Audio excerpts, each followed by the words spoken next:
So if we talk about 28 January की first shift, so paper was somewhere in the range of moderate too difficult, लेकिन paper की difficulty problem नहीं थी। The problem was कि paper बहुत ज़्यादा लेंदी था। जैसे फ़िज़िक्स की अगर बात की जाए, इजी टू मॉडरेट क्वेश्चंस थे, PYQ बेस्ड थे, लेकिन बहुत ज़्यादा लंबे थे। जैसे 2-3 रे ऑप्टिक्स के थे, एक मॉडर्न फिज़िक्स का था, एक इलेक्ट्रोस्टैट्स का था, बाकी basic diode based circuit diagrams के थे, EM वेव्स के थे, 2-3 करंट इलेक्ट्रिसिटी के थे, जिनमें व्हीटस्टोन ब्रिज की बात की गई थी। उसके अलावा एक क्वेश्चन NLM का था, रोटेशन से 2 आए थे जिसमें मोमेंट ऑफ इनर्शिया था, और सॉलिड से एक क्वेश्चन आया था। ये ईजी क्वेश्चंस थे, लेकिन once again they were very lengthy. Chemistry moderate थी, बट वंस अगेन बहुत ज़्यादा लेंथी थी।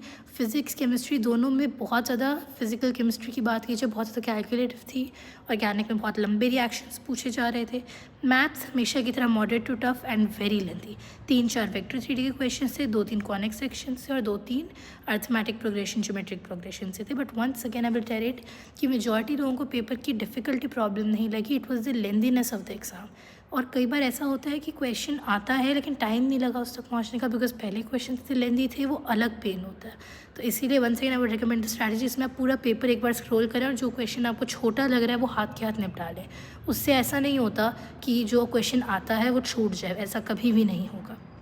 तो टू सम इट अप, आज का पेपर लेंदी था, मॉडरेट था बट लेंदी था, और ऐसे पेपर के लिए भी आपको तैयार रहना पड़ेगा।